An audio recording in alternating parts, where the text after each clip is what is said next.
নেক আমলের প্রতি আগ্রহ পোষণ আমাদের কিন্তু অনেকেই হয় না। নেক আমলের প্রতি আমাদের আগ্রহ বাড়ে না। নেক আমলের প্রতি আমরা কিভাবে আগ্রহ পোষণ করব, কিভাবে নেক আমলের প্রতি আমরা আগ্রহ হব, কি কাজ করলে, কিভাবে চললে নেক আমলের প্রতি আমরা আগ্রহ হব বা কি আমল করলে। এমন একটা আমল আছে যে আমলখানা যদি আমরা করি তাহলে আল্লাহ রাব্বুল আলামিন নেক আমলের প্রতি আমাদের কি করবেন, আগ্রহ বৃদ্ধি করিয়া দিবেন। নেক আমল করার জন্য আল্লাহ তাআলা কি করবেন, আমাদের আগ্রহ বৃদ্ধি করিয়া দিবেন। কারণ নেক আমল ছাড়া হাসরের ময়দানে কোনো দাম নেই।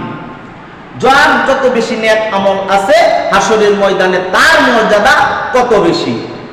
তখন দুনিয়ার মধ্যে যেমন টাকা যার বেশি আছে তার মর্যাদা তত বেশি। যার যত টাকা আছে, যার যত অর্থ সম্পদ আছে, তার অর্থ সম্পদ, যার যত অর্থ সম্পদ আছে, টাকা আছে, তার দাম তত বেশি। তেমনি হাসরের ময়দানে যার যত বেশি নেক থাকবে তার মর্যাদা তার ততটুকু বেশি হবে। তো সেই নেক আমলটা করার জন্য আমাদের যে আগ্রহ পোষণ থাকে, সেই আগ্রহ পোষণটা আমাদের কিভাবে হবে। আল্লাহ রাব্বুল আলামিন আমাদেরকে এমন একটা আমলের পথ দেখিয়ে দিয়েছেন, যেই আমলটা যদি আমরা করি তাহলে আল্লাহ তাআলা আমাদের নেক আমলের প্রতি আগ্রহ বৃদ্ধি করিয়া দিবেন। সেই আমলটা কি? সেই আমলটা হচ্ছে একটা আল্লাহ তাআলা একটা গুণবাচক নাম বা পবিত্র নাম বা একটা পবিত্র শব্দ আল বাসীর।